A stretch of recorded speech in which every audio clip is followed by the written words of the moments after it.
Here we are back together again, friends, for another episode of the Juicebox Podcast.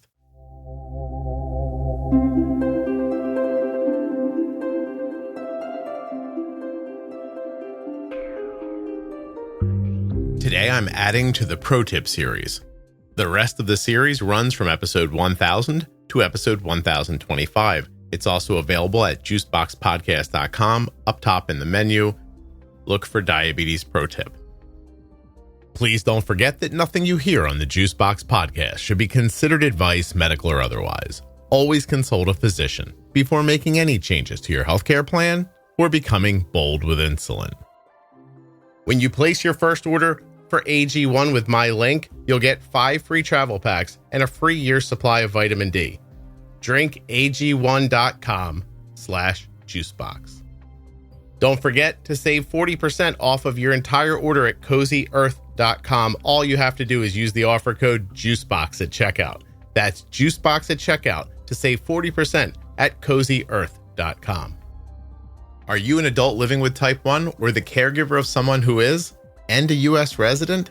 If you are, I'd love it if you would go to t1dexchange.org/juicebox and take the survey.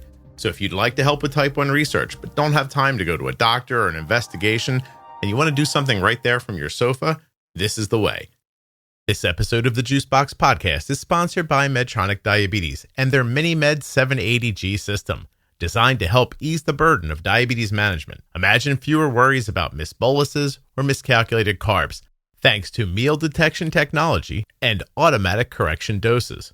Learn more and get started today at medtronicdiabetes.com/juicebox. The episode you're listening to is sponsored by US Med. usmed.com/juicebox or call 888-721-1514. You can get your diabetes testing supplies the same way we do from US Med. Jenny, we're going to do something that we don't do that often. We are going to add to the Pro Tip series today. Yay! All right. We are going to talk about insulin resistance. Oh, the fun of insulin resistance. Did you hear all the clicking? Everyone's like reaching for their phone. They're like, oh, I don't want to listen to this. I'm going to turn this off. Let's fast forward and see if they talk about something good. Did he say insulin resistance? Did she pretend to be excited about it? What's happening right now?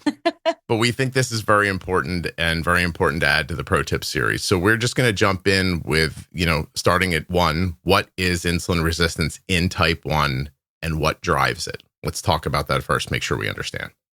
Awesome.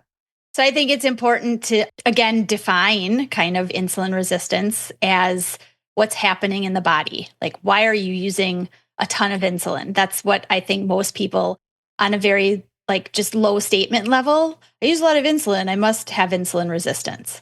That's not necessarily true. And I think that begs definition as well. Overall, the definition of insulin resistance is the body is impaired in response by some specific tissues in the body to actually using insulin well, which then decreases glucose uptake or movement of glucose out of your bloodstream into those cells, right? And the main sort of tissue receptors for insulin that become resistant are your liver cells, your skeletal cells, and then your fat cells. You might also see them called adipose tissue, but it's just fat cells, essentially. And it really means that your body just it's not allowing the insulin to open the doors on those cells and allow the glucose to come in. So our body doesn't essentially dispose of glucose the right way. I mean, it's the defining piece of type 2 diabetes.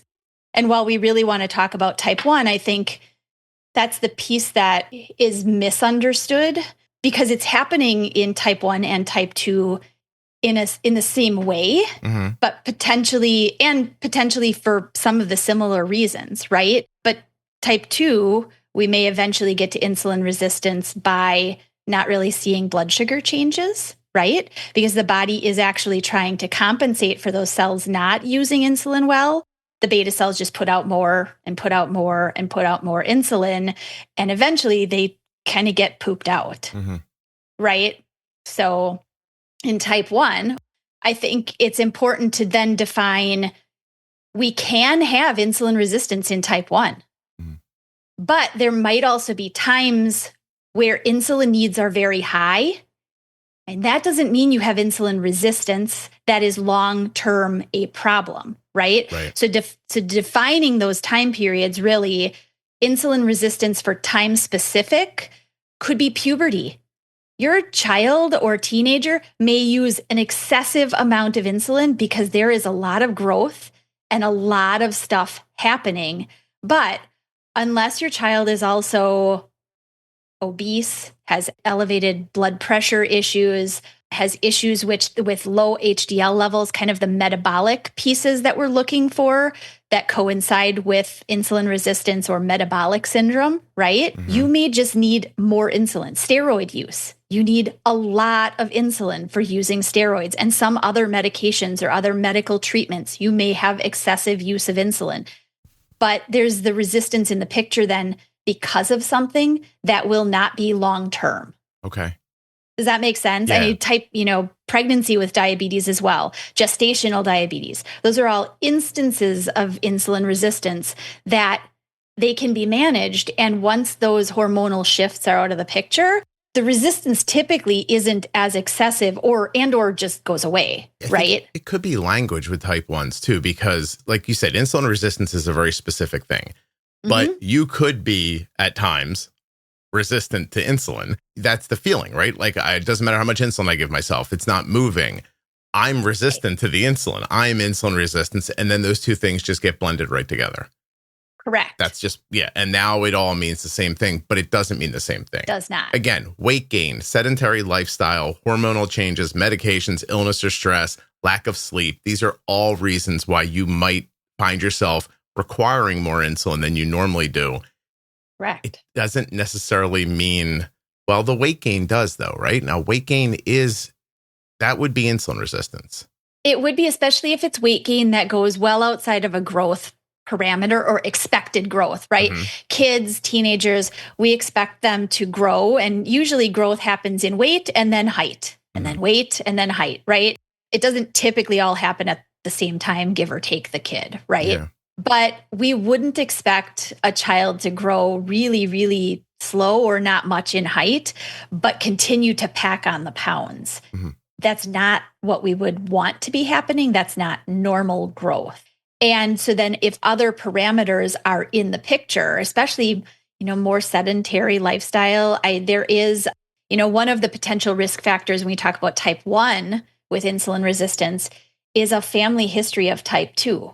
So there's the potential then that the body is more from a genetic predisposition to have the potential for problems with weight management and whatever. And again, there are people that would beg to differ with that, but there's enough research out there, right? I just had a doctor on from Joslin. He's also on staff at Harvard. And he said that, the term double diabetes is just, going to take on more and more prevalence maybe in the zeitgeist coming up, probably because of how GLPs are working for some people with type 1, which then, you ever see somebody with type 1 go, I tried a GLP, it didn't do anything for me. And I thought, oh yeah, you don't have any insulin resistance. You know what I mean? Right.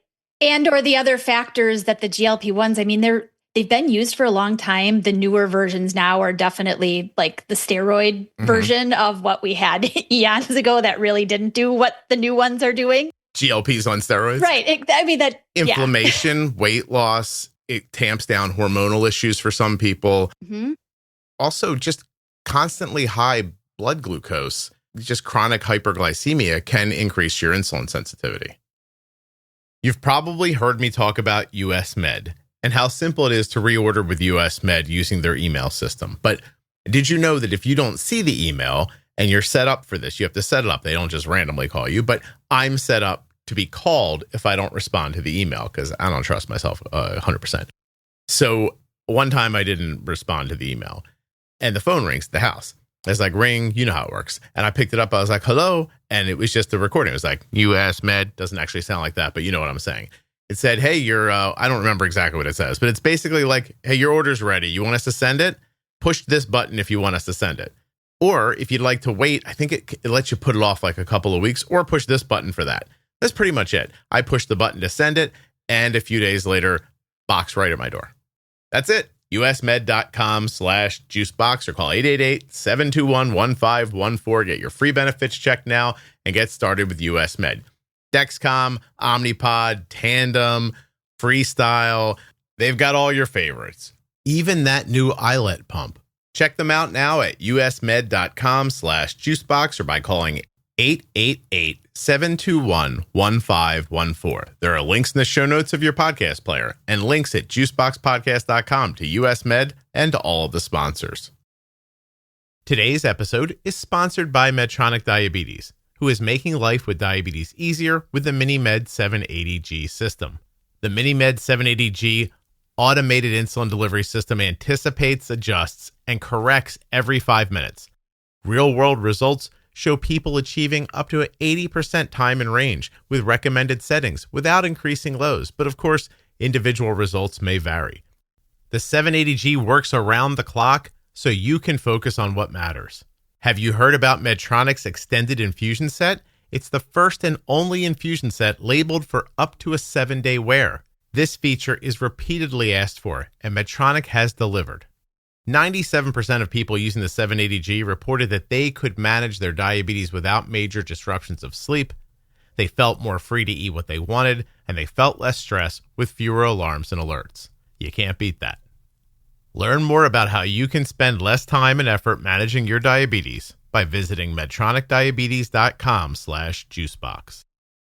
It can actually, increase high blood sugars can increase your insulin need, not your sensitivity, but yeah, exactly. It can give you increased insulin resistance is what I meant. Right. Absolutely. And what does that boil down to? It boils down to an inflammatory, nature. I mean, we've talked before when we've talked about the different things that high blood sugars do in the body, right? And it's kind of like, I think you've said, like a sandblaster to the outside of a painted building, right? The more sugar you have circulating, the more damage it creates inside your vessels and your tissues, thus all of the complications that we know about and have been told about.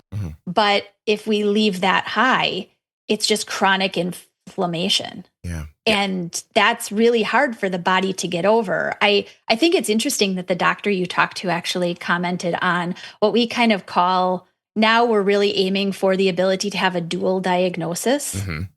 And there is now in the ADAs, I think I brought this up before too, like an ADA standard changeover. The 2025 standards of care in diabetes does have a specific kind of statement within their document that notes that although type 1 is the diagnosis, some people with type 1 may have features that are associated with type 2, things like insulin resistance, the obesity factor, metabolic abnormalities, inclusive of things like PCOS and all of those. And in terms of managing their life the best that we can, we're going to need to create a category for those people who have features of both type 1 and type 2, almost a new diagnostic code or a new, not just type 1 or type 2 or LADA or type 3C or, any of those things, but it translates then into the ability to access medications that can be an advantage. And as of yet, we still don't have we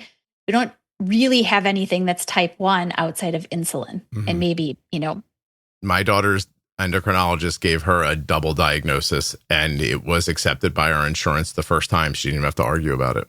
And there are some specific parameters. Like if you're looking at that dual diagnosis because you've gone through it with your doctor, it's not just your, Google searching or whatever. It's you've gone through it with your doctor and you've got at least, I think it requires at least 3 specific areas to be checkoff points of determining insulin resistance. It's based on how many units of insulin per kilogram of body weight you're using in a total daily amount of insulin. And if it's over that amount, checkbox, right? Obesity is another indicator, right? So if you're looking at BMI from that indication, the threshold for the GLP-1s is at least a BMI of 27. And above, right? So if you've got those factors, blood pressure that's elevated more than 130 over 80, I think it's HDL that's low, especially for men and for women. If you've got high triglycerides, higher than 150, all of these they're checkoffs to proving that there's a metabolic condition or a metabolic piece, despite the initial diagnosis of type 1, that dual diagnosis can be really beneficial. I know for sure after talking to Dr. Hamdi, I'm going to have to be digging more into what a cytokine is because he kept bringing it up a lot. He also talked about a oral GLP medication that's in the pipeline that will not only help you with weight loss, but minimize muscle loss. Mm-hmm. So he was very excited about that. I will say he seemed very sure that injectable GLPs are a flash in the pan and that the oral ones will be the way it happens much sooner than you expect. So I have my fingers crossed for that. I wonder, did he comment anything about the reasoning? I know a lot of people have asked for a long time about, well, why can't we just take an insulin pill, right? Mm-hmm. And it has relevance to what the digestive system does to that. It just breaks it down and it digests it, and you really get nothing out of it then, right? So either it's an injectable or it's an inhalable, and then the body doesn't break it down too quickly and you get nothing out of it, right?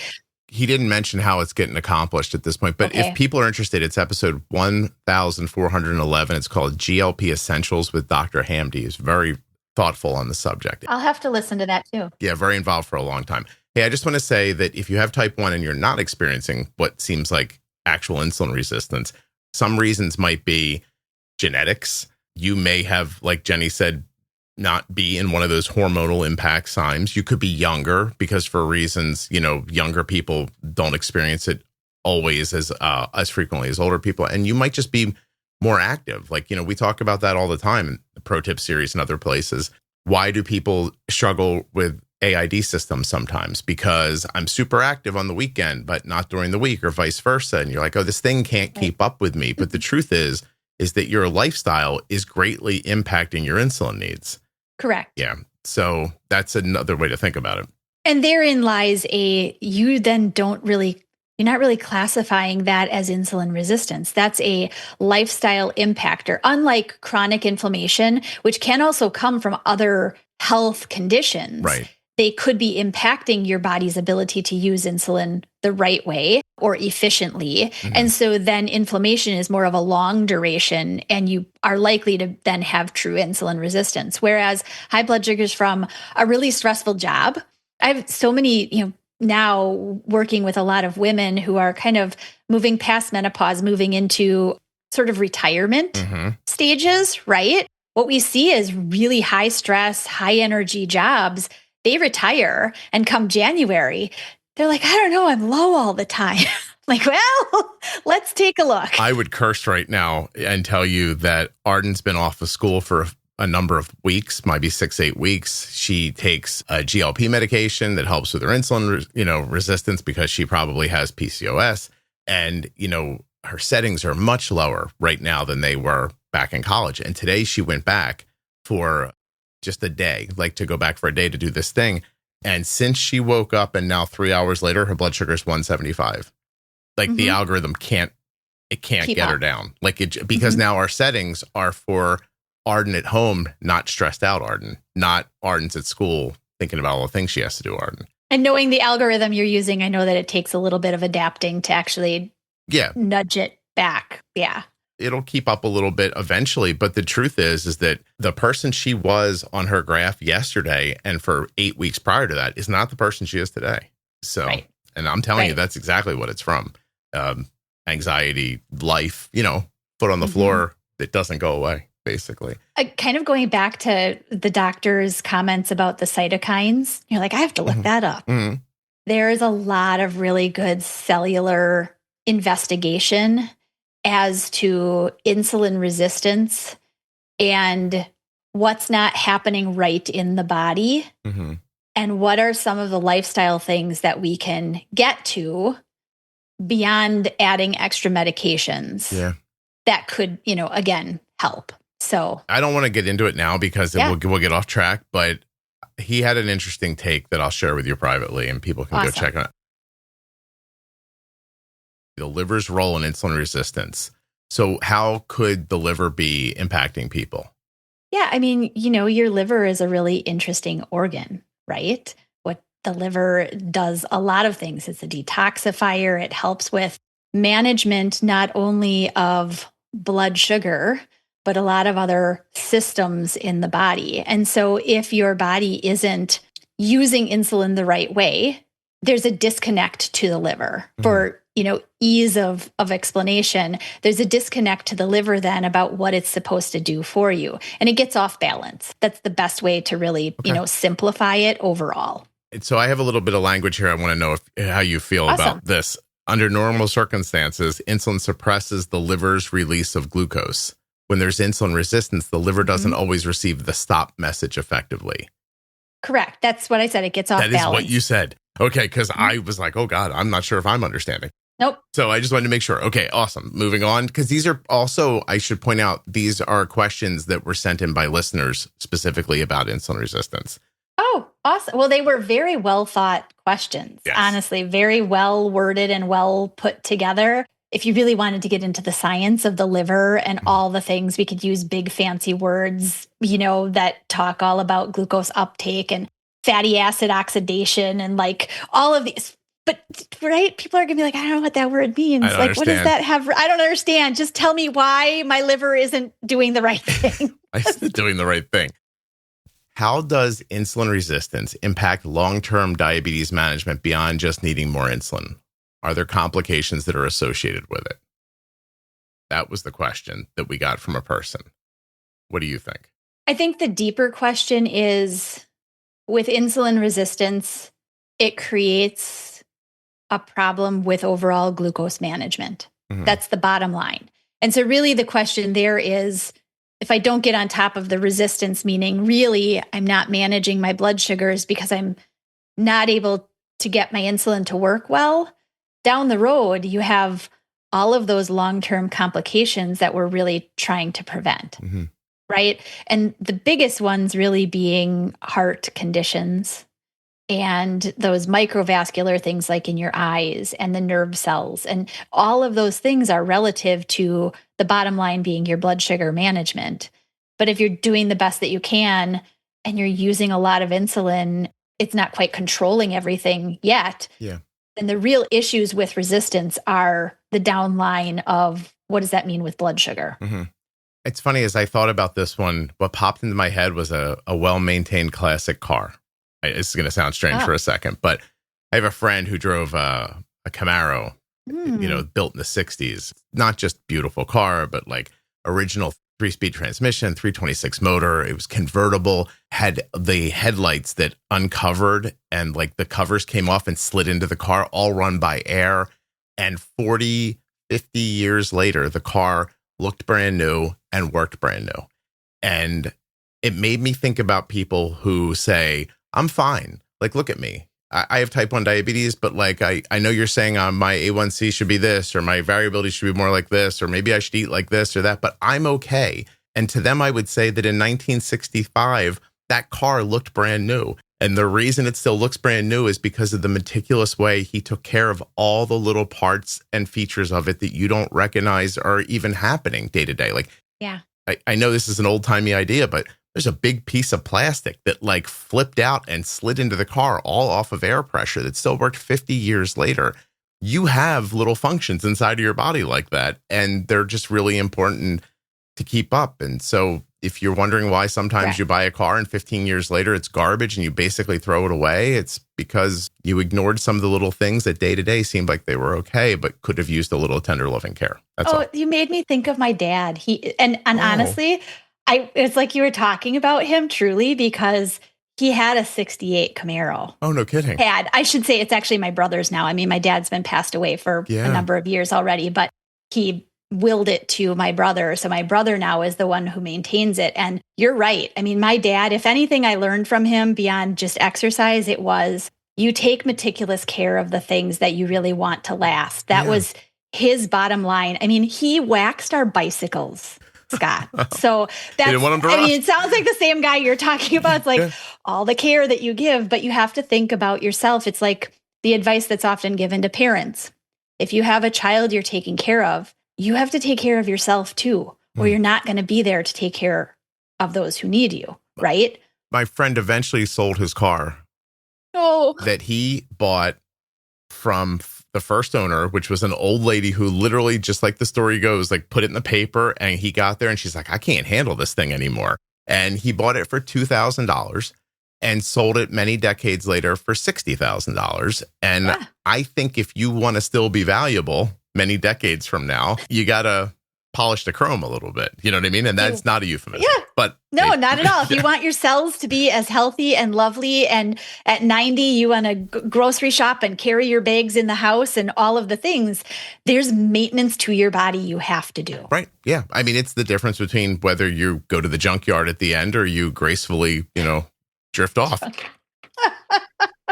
Here's another question for people. Many type 1 struggle with unexplained high blood sugars despite pre-bolusing and adjusting insulin. How can someone tell if this is insulin resistance playing a role? I think this gets into management. I think this is more about settings, right? I do. Yeah. And because I think the question just begs more discussion, really. It does.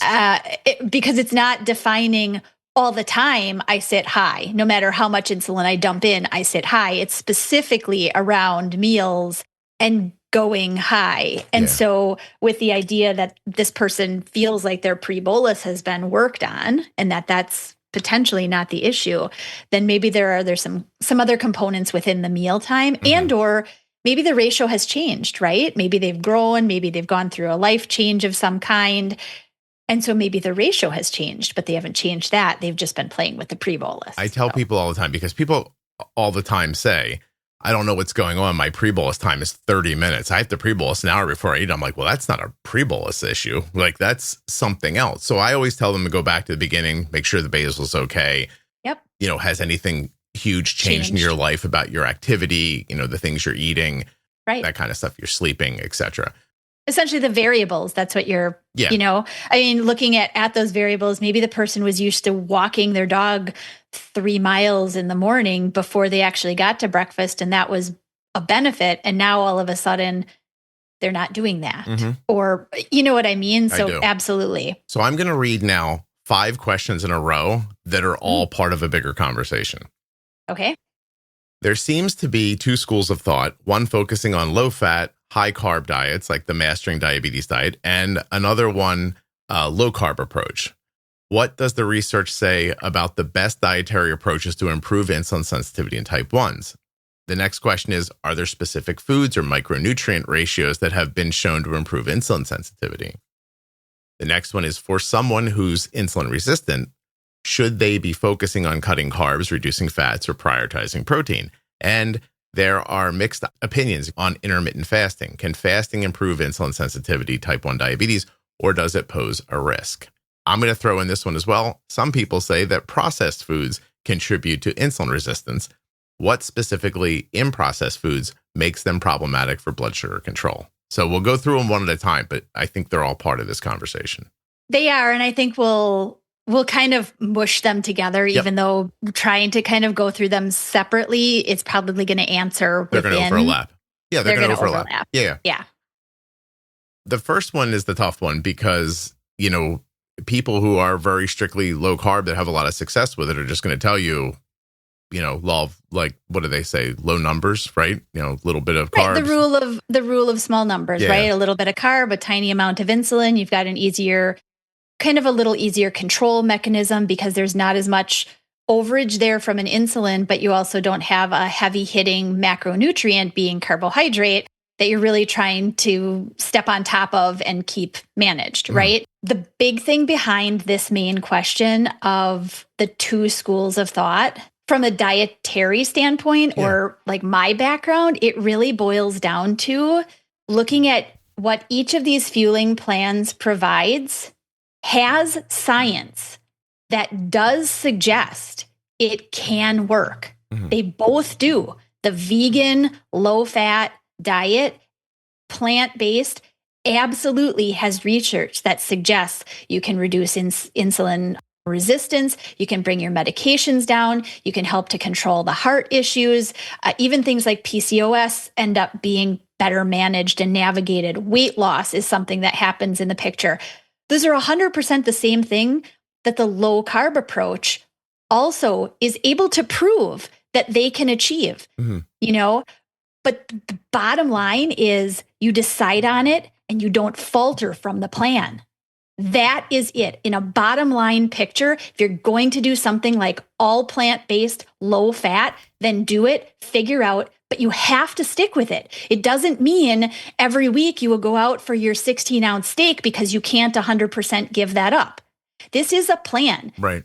You choose it, you follow it, and 100%. Your metabolic things, they clear up. They do. The cholesterol levels, the blood pressure issues, again, even the metabolic things, the way that your body's cells use food, they are changed. Yeah, I think it's such an important thing to say, because I think that's probably where people go wrong. They're like, they dive in like, I'll eat super low carb, but then on Saturday you have a slice of pizza with a bag of Cheetos and forget 2 steps forward, 1 step back. It was probably 2 steps forward, 10 steps back. Right. It's about whether or not you can really commit to it, you think?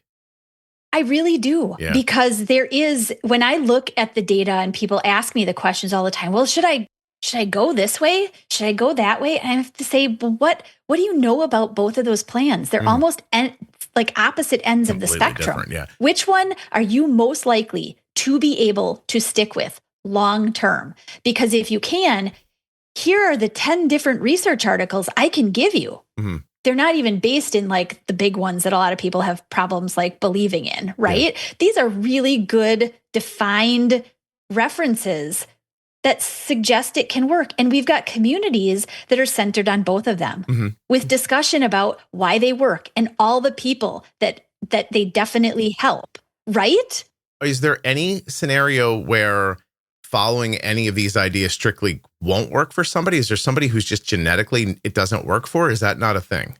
Because it's part of the questions. That's a good question. Yeah. Like, I mean, is there someone out there just eating low carb exactly the right way? And they're like, how come this isn't working for me? Or vice, because I've heard it for the vegetable, like fat one. I've heard people say I've done it specifically well and it hasn't worked for me, but I'm watching other people do it.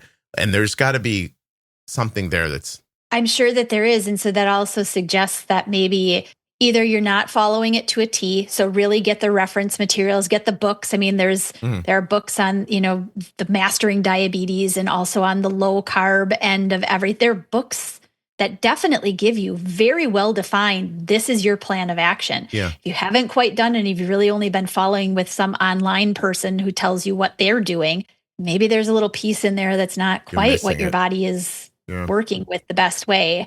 That takes me into the micronutrient idea. Like, how would an average person who's like, I'm going to make sure I'm giving my body exactly what my body needs, like, how do they figure that out and put that into play? Yeah, I mean, it also goes into lifestyle, right? If you are somebody who has a really excessive amount of movement in your life compared to somebody who is more sedentary, we would look at what is your overall need to be able to break down macronutrients. And then the lovely thing about the macronutrients is that if you are getting a fair variety of foods, you're going to take in all the micronutrients that you need, both the fat soluble and the water soluble vitamins, the antioxidants, all those things that help on a cellular level change things like inflammation. It's not as simple as people often think. Cleaning up the diet. Yeah, just pouring in the right stuff.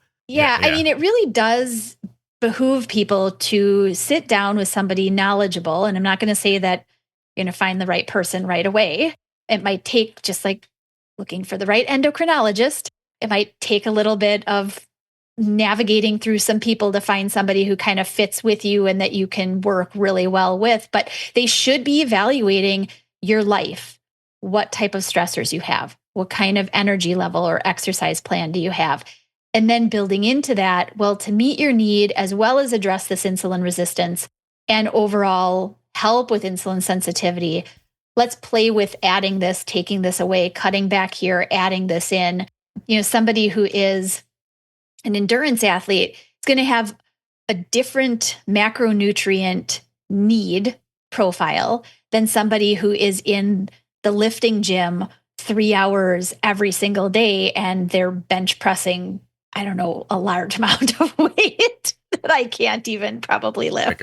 So does that make sense though? It does. I want to go to intermittent fasting and then go back to processed foods. So the intermittent fasting, what I have here says that, for some people it might improve insulin sensitivity, but then it warns against hypoglycemia. But what I would say is, from my own personal experience with Arden, is Arden can fast almost for freaking ever, but she's also on an algorithm that's taking away her insulin at times. So if you're using like jacked up heavy settings and then all of a sudden you're like, I'm going to start intermittent fasting, I mean, you're probably going to get low. But if your settings are there and your system can bob and weave with the fact that there's nothing in there, I've seen Arden not eat for 18, 24 hours and not get low.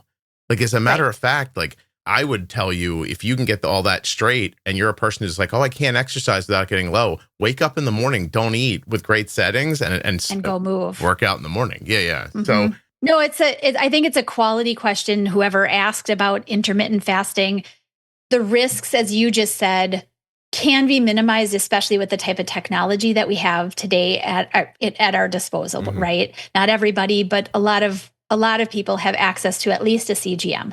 Great, right? If you have access to an AID pump system, fantastic. That moves you up the mark to avoid risks if you're trying to do some fasting. But even those who do multiple daily injections, you can strategize your insulin and your dosing in order to be able to do intermittent fasting. And there are, by definition, there are a lot of different kind of ways you can intermittently fast. Some people do fasting 2 days in a row, then they eat for 2 days and they fast for 2 days, right? Then there are people who do what's more common. And I think in terms of navigating the real metabolic reason, which I would encourage people to really look up because it's quite fascinating, the cellular level and the reasoning behind intermittent fasting and how it really benefits insulin sensitivity and weight management and everything, is the idea of time periods of the day where you will designate this as my eating time. Yeah. And then time periods of the day where you will be done eating, let's say by 7 p.m. and then you don't eat again until 10 a.m. the next day, right? Or noon the next day. And there are a lot, especially from a women's health perspective, there are a lot of good referenced research in what that does from a hormonal level in women's health. Not enough of it, I think, that goes into real type 1 diabetes.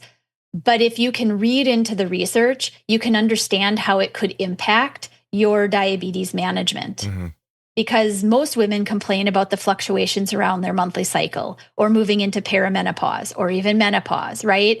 And if we can harness that energy burning piece of our cells in the right way and also clean up our intake with the food that we are eating, it makes an enormous difference on our overall ability to use insulin the way that we're supposed to. Wow.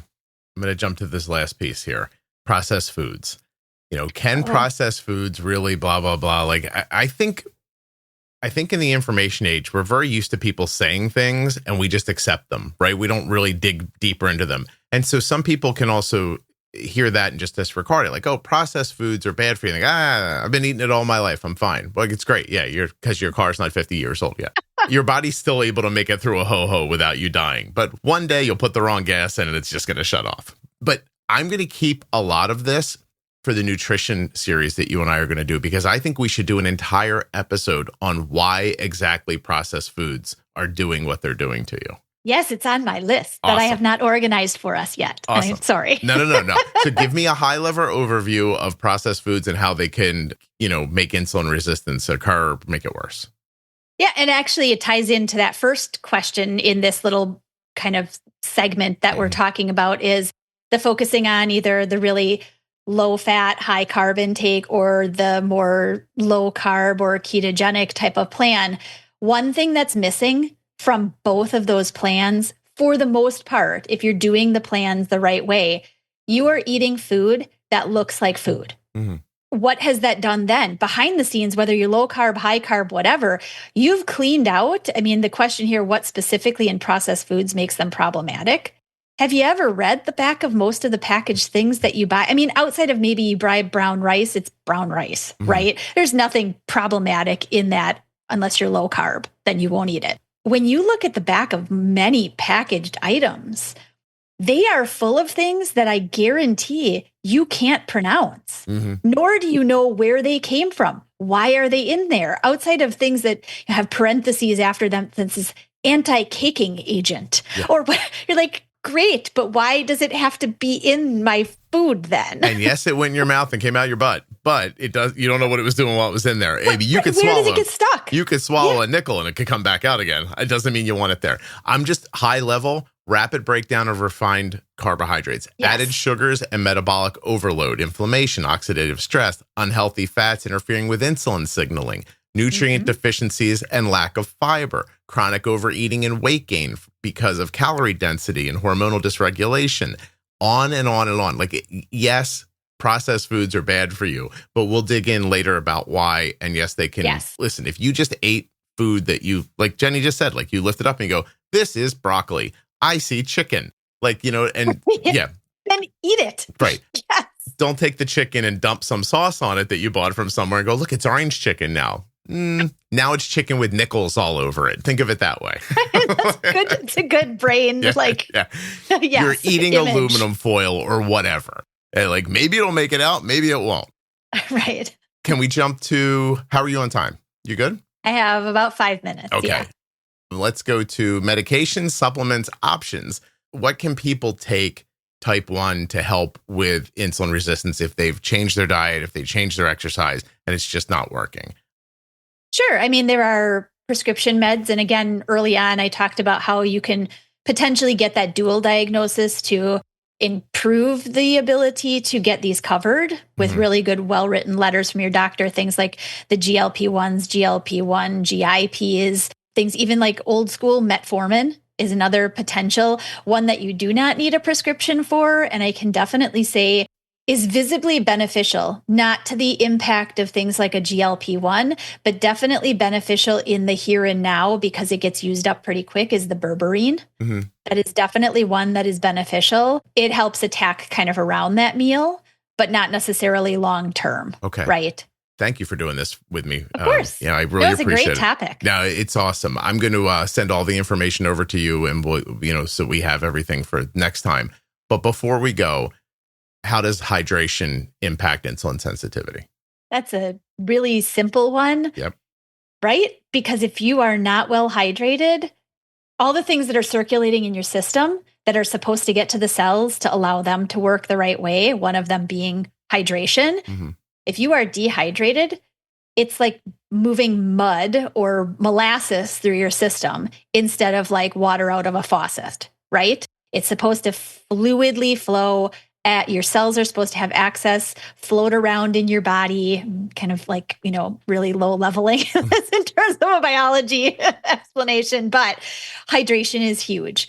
And hydration along with, which I think often gets missed, people say, okay, they told me to drink more water. I'm drinking more water. I'm drinking like 2 gallons of water a day. Great. But now you're probably flushing out a lot of good electrolytes.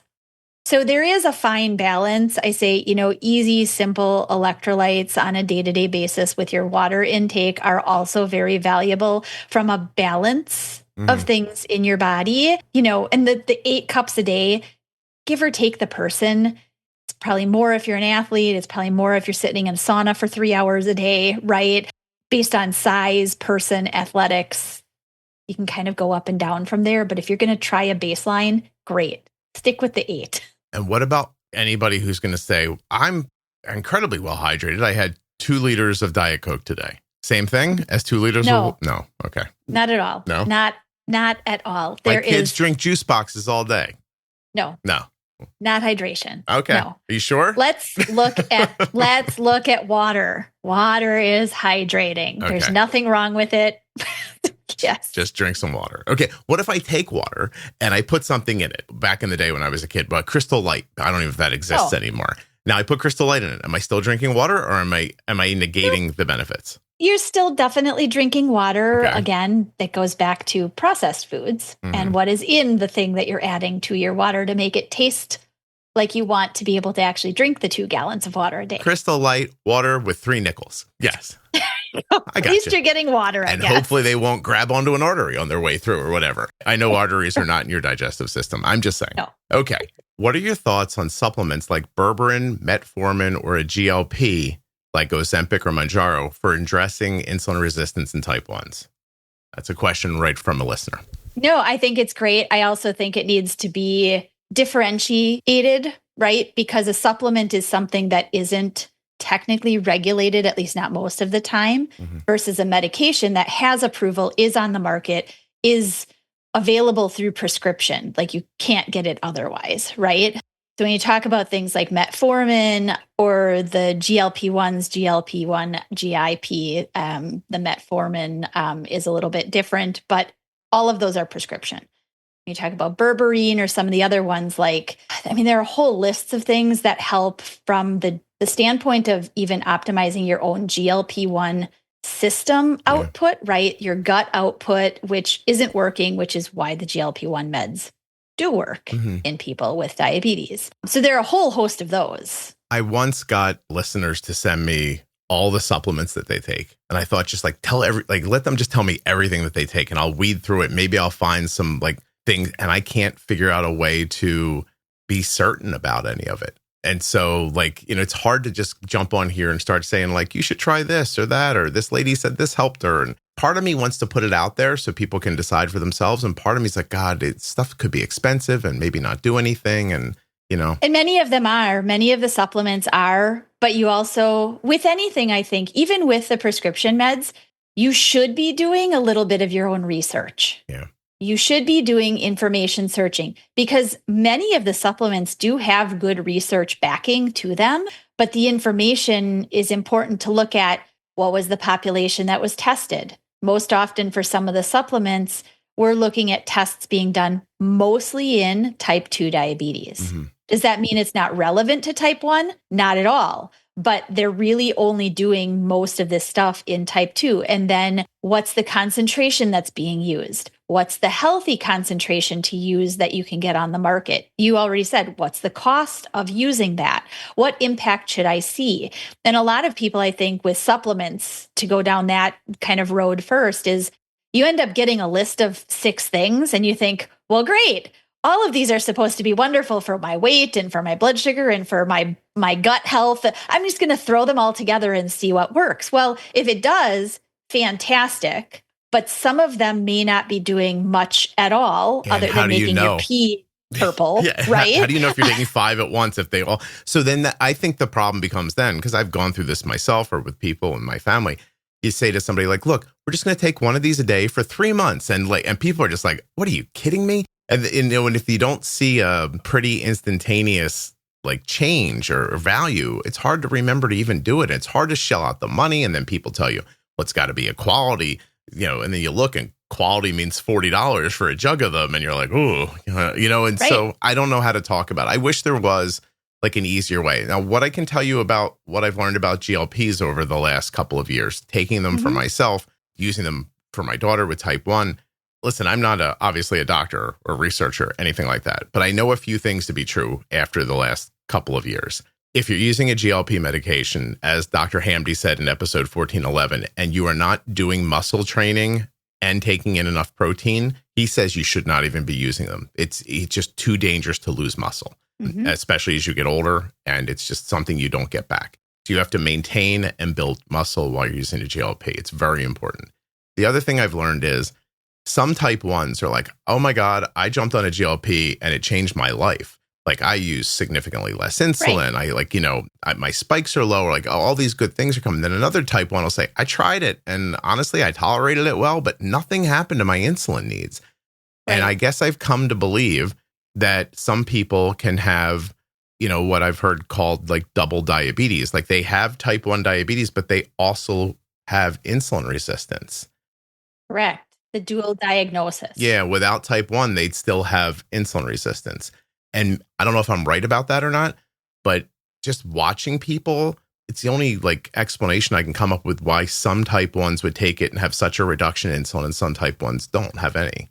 So, right. Yeah. I mean, this actually gets into, I think, another question somebody had asked within the same line of questions. It's about lab values and testing for insulin resistance. So again, if you're looking at supplementation or pharmaceutical type of prescription, it would behoove you to know, is what I'm seeing growth in my teenager and they just need more insulin?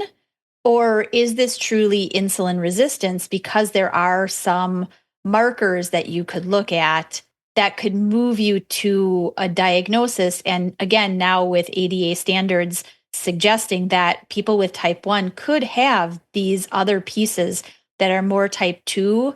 And so you could have a dual diagnosis, making it quote unquote easier to potentially get the prescription option. Right. Right. I'll mention too in that episode that Dr. Hamdy, who is, I think, on the Arrow's tip on this stuff, says that he thinks double diagnoses will be actually common and acceptable very soon. So it sounds like behind the scenes, the people who push for this stuff are pushing for that. And it sounds correct given all of the information that we have and some of the newer, like real research that we are looking at coming from use in type 1 specifically. And hopefully that's a turnaround for prescribing and not having to get 6 letters of approval from your doctor stating this, this, and this are the issues. Yeah. Why won't you approve this? But if you saw a type 1, like you see type 1s who use GLPs, right? 100%, yes. Okay, not 100% of them, but yes, absolutely. But you 100% too. So if people are interested in learning more, they should talk to doctors. And if you can't, I'll tell you this, if you can find a doctor, great, that understands it. But if you find one that doesn't seem to understand it at all, like look around a little more, because they're just going to throw their hands up and go, I don't think you should do that, which I think is code for, I don't know what I'm talking about and I don't want to get involved. So, right. You have to be careful. Many people say that losing weight improves insulin resistance. Is this true even in a person with type 1 diabetes is not overweight, even if the person is not overweight? So if we have a person with type 1 who doesn't, score as overweight, could losing some weight help their insulin resistance? It could. I want to say that I think there are a number of things happening. I'm going to go back to GLPs for a second, even though we're not talking about them. When they first came out, and I had a bunch of conversations with a bunch of different doctors, they would all just harp on the idea that people are using less insulin because they've lost body weight. And they would just keep saying that and keep saying that. And I mean, after having enough conversations, even like with Arden, who did not have, like, you would never have looked at Arden and thought like, oh, that girl should lose weight. But she did lose weight. And that's part of why her insulin needs went down. I believe they just are. Besides the true effect outside of weight loss, the true effect of GLP-1s is it goes beyond just loss. And that's the reason that somebody who doesn't have a weight-based issue, but has high insulin needs, if something else hasn't been identified, such as a normal weight person, lifestyle doesn't suggest that they should be using as much insulin as they actually are. It's very difficult for them to control their blood sugars in the after meal time period. Then we're looking for things like PCOS. Is there an undiagnosed thyroid disorder in the picture, right? I mean, there are pieces that I see over and over. They stand out to me as soon as I talk to somebody. I'm like, have you had this checked? Did somebody ask you about this? Did you get, no, nobody's, what is that? Nobody's ever mentioned that. I'm like, let's get these checked first. So if you lost a lot of body fat and your insulin resistance didn't change, then look for other impactors. But in a lot of cases, losing that body fat should change your insulin resistance. It should. What about other body composition ideas? Like, what about adding muscle? Would that help? It should. Is that because you added muscle or because adding muscle reduced fat? Well, you can add muscle and still retain fat, right? I mean, fat is stored energy, right? I mean, we have a lot of stored energy in our body. So if I'm like one of those guys that like lifts tires and throws them over walls, like, for example, I was just that size, but not that strong, had insulin resistance and added that muscle, I could see a reduced impact. You could see exactly, because again, muscle it's harder for your body to keep healthy, to maintain. So the more muscle you have on your body, the more revved up your metabolism is. And that's kind of the baseline explanation to that, right? But that's essentially what happens. And we know that when we move our body, even people with insulin resistance can say, I can take a walk and I can see the impact of that.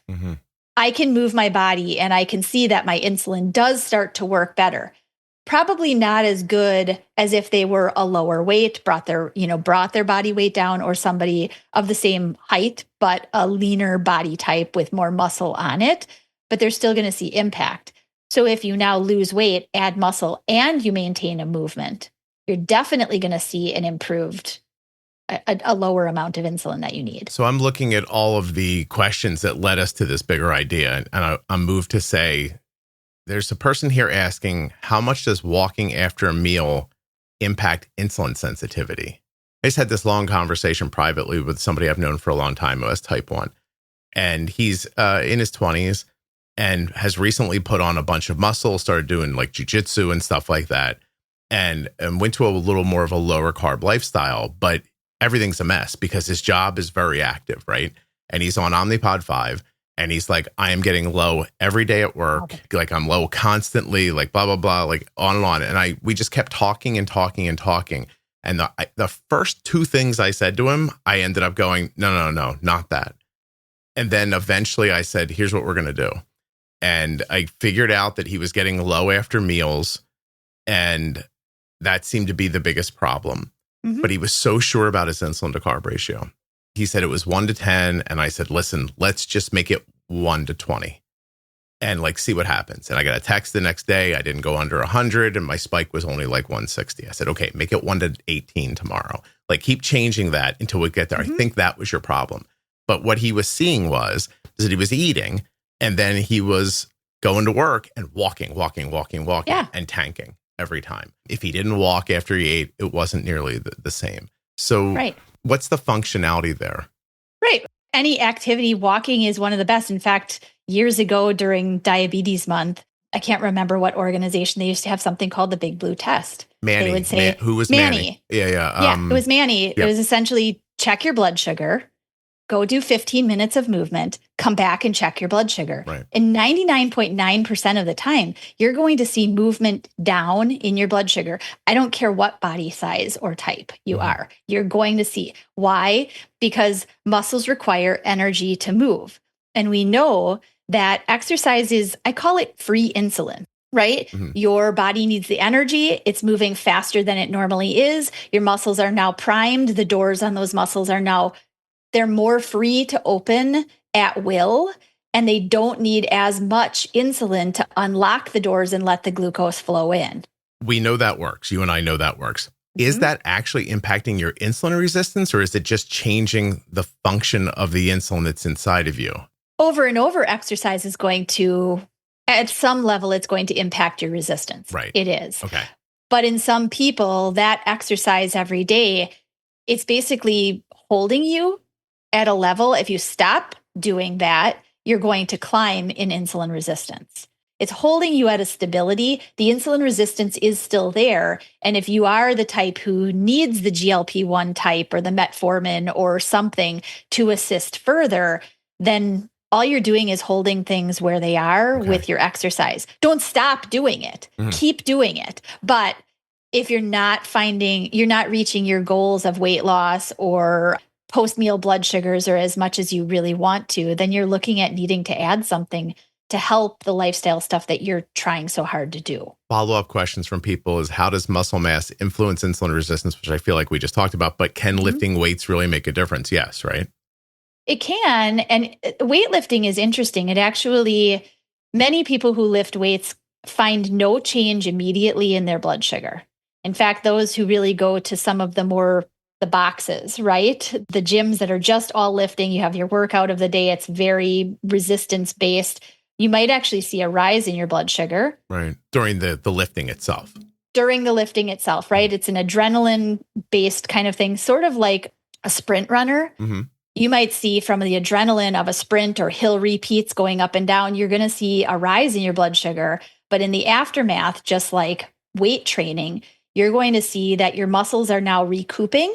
And in weight training, you're building the muscle that you broke down during the workout, right? Okay. And to build that back up, your body needs to use energy. So you become more insulin sensitive in the aftermath. If you do enough weight training or resistance training, lightweight to high weight, whatever is good for your body, what kind of muscle you want, you're going to see that retained long term. Okay. That's the benefit of daily exercise. Mm-hmm.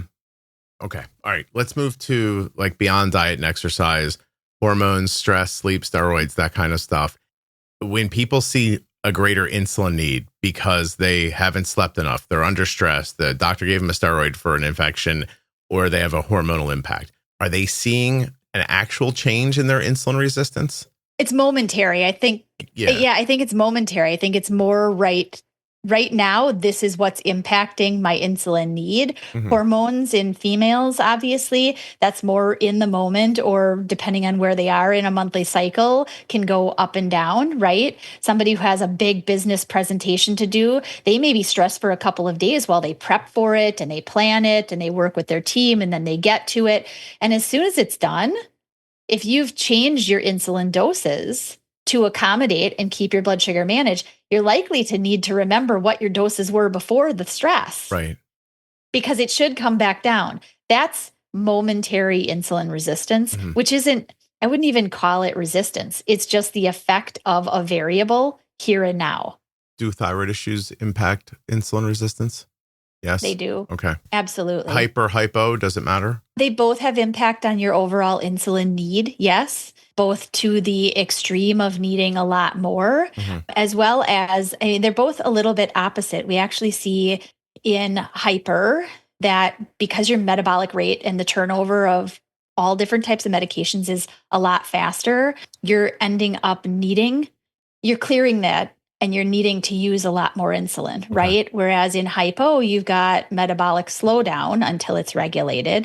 And so you might actually find that while your weight isn't being managed well and that you feel like you need more insulin, sometimes there is dysregulation in dosing because you feel like you're taking more, but you end up with a lot more lows because of the lagging effect of the amount of insulin that you're taking. So there is, I mean, thyroid it's huge to get optimized if you're having issues with your insulin. Okay. Do you know how sleep impacts insulin resistance, like lack of sleep? Do you know the function of it or just that it does?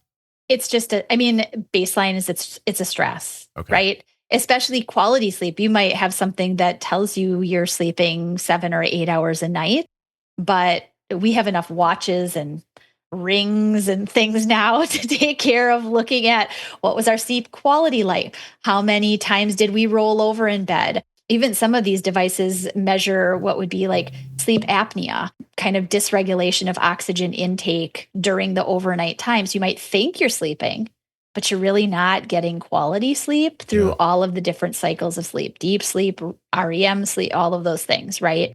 And in the end, it again is just baseline. It's stress on the body. Since you mentioned stress at the end, there's these like sub questions under our headings here.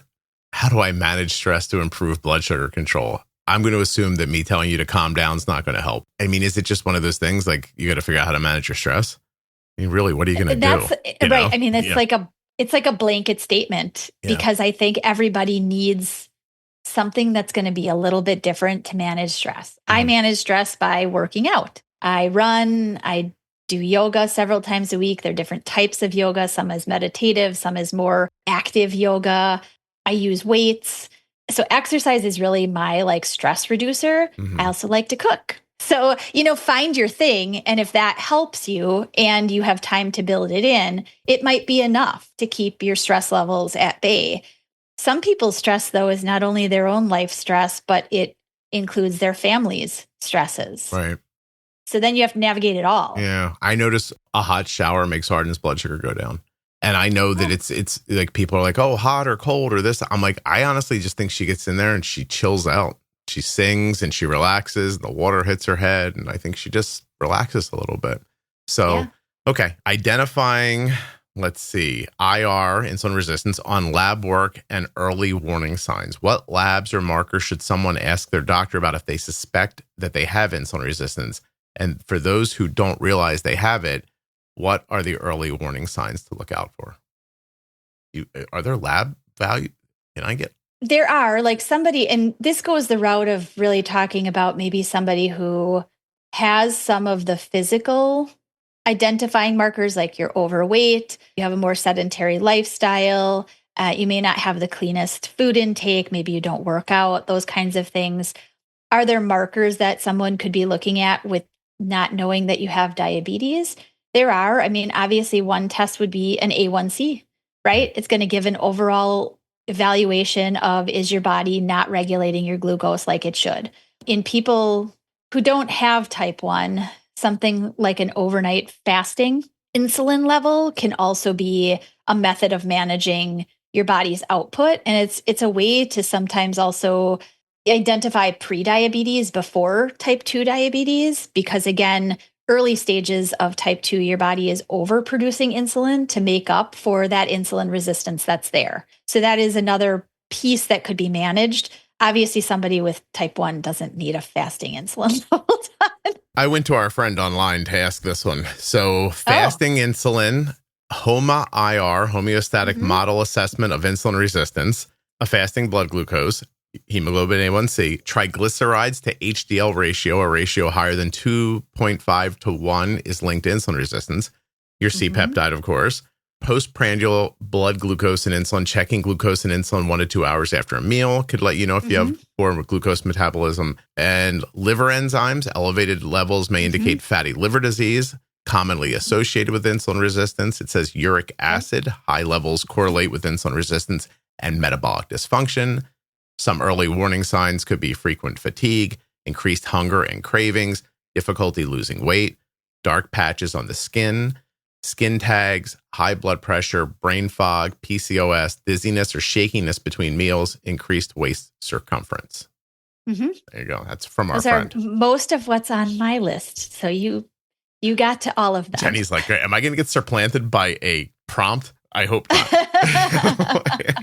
I think it was a valuable question, honestly, because while some of these may not necessarily be in the realm of type 1 looking, some of them are. Even things like your cholesterol levels. I mean, the LDL especially is one that we end up looking at. Your triglyceride levels, the relevance of the liver enzymes, all of those, whether or not you have diabetes, can be hallmark identifiers for, yes. It's funny because I just had this thing I wanted to say, and then I looked down at the next question, and the next question encompasses the thing I wanted to say. So I was like, wow, this must be building to the right place. I honest to God didn't know that this was about to happen. So this next bit is misconceptions, reframing frustrations, vetting information. And the questions that came in from people are, what are some common misconceptions that you hear from people with type 1 regarding insulin resistance?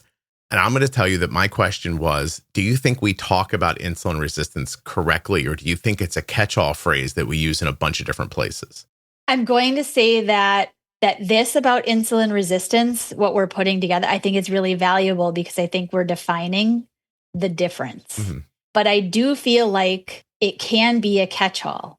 It can be a place where, my goodness, this is a lot of insulin. Like I see a lot of questions often, like my child is this age and uses this much insulin. How old is your child who's this age? How much insulin do they use, right? All the time, yeah. And again, our insulin needs are our own insulin needs. They are. How to know if it's resistance, I think we've defined quite well here. And when it's not, is it a time in life that there's a variable happening?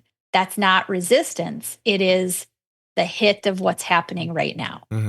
Yeah. I feel like there are some times where there's variables at play. There's sometimes where it's, a steroid, or sometimes it's you just became sedentary. Like your kid used to play soccer and now they don't anymore. Or you've got a job or you're walking around all the time. Then on the weekends, you sit and watch football. Like whatever that thing is, no matter what, when someone needs more insulin, they're going to say, I have insulin resistance. Right. And I think the GLP conversation has shown me that some people just need more insulin. They're not necessarily insulin resistant. But at the same time, is that just a heady conversation between you and I that's meaningless to the end user who just either needs it or doesn't need it? Right. Well, and I think to clarify, you need more insulin. What that says to me is without all of the other pieces that you think that you have insulin resistance, it really isn't. It boils down to, have you looked at your setting? Right? If you're needing more around meals, but your overnight is sitting flat at 83 and you haven't really adjusted anything there and there aren't any big pieces in the picture and your hits are around meal times, probably not insulin resistant. You probably just need to navigate meal coverage. Yeah. You might not be covering your carbs well. Your ratio could be off, even if you are counting them correctly or something like that. Yeah. In the end, I just want people to cover what they need, but I don't want them to ignore the other things that may be happening. Right. If it's as simple as taking an acetal to help with your PCOS and lowering your insulin needs, I don't want you just feeding the PCOS with a ton of insulin when this other thing could be valuable to you. Correct. Or something like that. Or going for a walk or eating better or that kind of thing. Right. How does someone separate helpful advice from misinformation when it comes to insulin resistance? What do you think the misinformation is that they're getting? Like maybe it's just the misunderstanding of the implications like we've been talking about. It's a vague question. That could be. Yeah. It is a big question. Well, I think it boils down to you have to look at what your experiences are that's leading you to consider, is this resistance? Or have I not considered what could be going on right now as a point in time adjustment that needs to be made? Okay. Is it some of the things that we've already gone into? Are there lab values? Are there symptoms? Are there other things, that you're looking at that are an issue that are leading you to consider some of the helpful advice is actually pointing you to think this is insulin resistance? I should get further checks or talk to somebody about this? Or does none of the information that someone's bringing in fit what you're seeing? Does that make sense? Yeah. It does. But I'm going to ask another vague question, though. I'm sorry. No. You ready for the last one? Yeah. Where should people start if they feel overwhelmed by trying to lower their resistance? Is there a simple first step that someone can take to put them on a path to figuring this out? Do you start with food? Do you start with your weight? Because you hear people talk all the time like, I can't lose weight. Type 1s are going to say to you all the time, I can't lose weight because every time I try to exercise, my blood sugar falls and I end up eating to bring it back up again. And it feels like I'm just losing weight on one hand and eating it on the other hand. And I would tell you, if weight is your issue, then getting your settings right so that you can work out would be step 1. It wouldn't just be hurry up and start working out. Correct. But also if you don't start working out, you won't see that your needs are lesser. So it's a chicken or egg thing a little bit. Like, do you start working out and adjust your insulin as you go? Do you adjust your insulin, get it really rock solid, and then start working out and keep adjusting? I think maybe that's it, right? Yes. Yeah. Yeah. And I think in terms of resistance, let's say you've taken all of the advice, right? Especially like from the podcast, let's say, all the pro tips, you've applied them, you've tested, and you've done the best that you possibly can. And with all the adjustments, you've actually found, gosh, my insulin needs are a lot higher than I actually thought they were. And it is, no matter what lifestyle piece I put into place, it is really hard to keep my blood sugar at the target that I'm aiming for. Right. Great. Now you've got all this information to go to your physician, to your nurse practitioner, to your educator with and say, look, I've done all this work and I still feel like I'm using a lot of insulin to actually navigate despite all the things I'm trying to do. Yeah. Great. Jenny, I get worried that the actionable items all fight with each other. For example, we learned in this episode that a sign of insulin resistance might be hunger. And then you're going to go to your doctor and they're going to say, well, if you lost some weight, your insulin resistance would get better. You should lose some weight. And then you go, but I'm hungry all the time. And then they say, don't be. And you go, but I can't not be because I got insulin resistance. Like, you know what I mean? Like you get caught. We're like, hey, go work out. You're like, oh, I work out. My blood sugar gets low. Everything seems to have, it's like a bad cartoon, like superhero movie. Like there's a bad guy for every moment that you have. And, and I can see how it would stop people from doing it gets frustrating. Things. Yeah, right.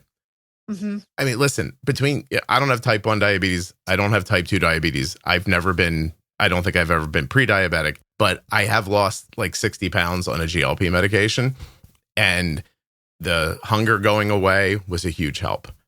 It just was. It was such a big deal to help me get over the hump. I will tell you that's the biggest thing that I hear from most people who start using it is the food fog, people call it, the constant draw of, I even have some people who've said, I work from home, I leave my office and I have to walk through the kitchen. And since using the GLP-1, I can walk through and the refrigerator or the cabinet, the cupboard, I can pass it without even a thought of opening it at this point. You have no idea how well it works, to the point where you have to remind yourself to eat. I had to remind myself to eat. Like I would get up and be like 1, 2 in the afternoon, but God, I feel lightheaded. And then I'd go over and I go, oh, I didn't eat. I did. No hunger whatsoever. Like none. I forgot to eat today. Easily, I could have gone 24 hours not eating and never would my brain have said you're hungry or my stomach have grumbled. That's the crazy part. But it's also a huge boost. Now, I'm not saying run out and use a medication. I'm saying, listen to this. hear the ideas about what'll make it better, but then identify what's stopping you, because you may have to conquer that before doing the other thing. That's all. Right. They're all really like valuable things to keep in mind because, as you said, people may go to the doctor and say, but I can't, he says, stop eating or don't eat many snacks, or I can see how much you're intaking, cut it back. And for those who really struggle with some mental stuff around food to begin with, that can be a road to nowhere to just tell them something that the doctor doesn't know what they feel like. Yeah. And it stinks. Well, and the other side of it is too, and I have personal experience with this, with what happened to my wife, is she went to an endocrinologist and said, like, look, I'm just gaining weight for like no reason. And lose weight. And they tested her thyroid and her TSH was high, but in range. So they didn't give her medication. So for 7 years, they yelled at her to lose weight as she gained weight. And then one day, it just took one of us to, like, I guess people call it advocating for yourself. But I basically just like said to the guy, I'm like, just give her the medicine for God's sakes. Like, if it doesn't work, like, take her off of it. But like, what's the harm at this point? Right. And she starts taking Synthroid and boom. Oh, what do you know? Look at that. Yeah. And so, like, even when you figure the problem out, sometimes there's another roadblock. And I see that with people all the time. They go through this horrible thing to figure out their problem. Then they get to the person and they're like, hey, gatekeeper, give me the thing. And they go, nah, you can't have the thing. And it's tough. Finding a doctor who understands what you figured out is a big deal. And it's a whole other process to talk about how to explain that to a doctor. But, I just don't give up is my message, I guess. Yeah. No. All right. Jenny, this was awesome. Thank you very much. Of course. Yes.